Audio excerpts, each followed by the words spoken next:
اعوذ باللہ من الشیطان الرجیم بسم اللہ الرحمن الرحیم۔ ناظرین السلام علیکم۔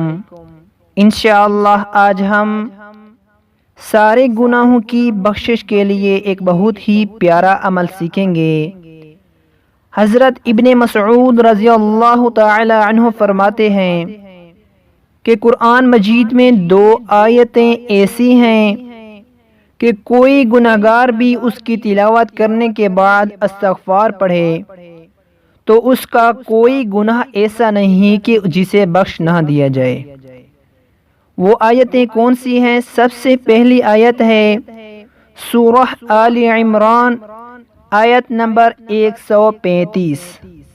یہ آیت وَالَّذِينَ إِذَا فَعَلُوا فَاحِشَةً أَوْ ظَلَمُوا أَنفُسَهُمْ ذَكَرُوا اللَّهَ فَاسْتَغْفَرُوا لِذُنُوبِهِمْ۔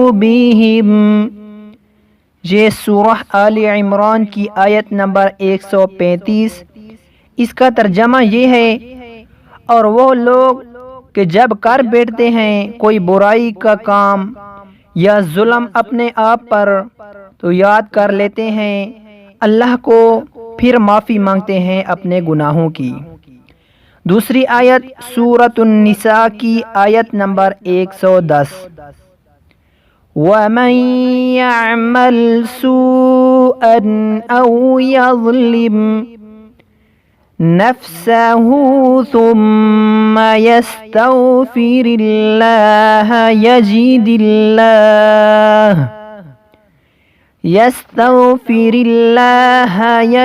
اللَّهَ غَفُورًا رَحِيمًا۔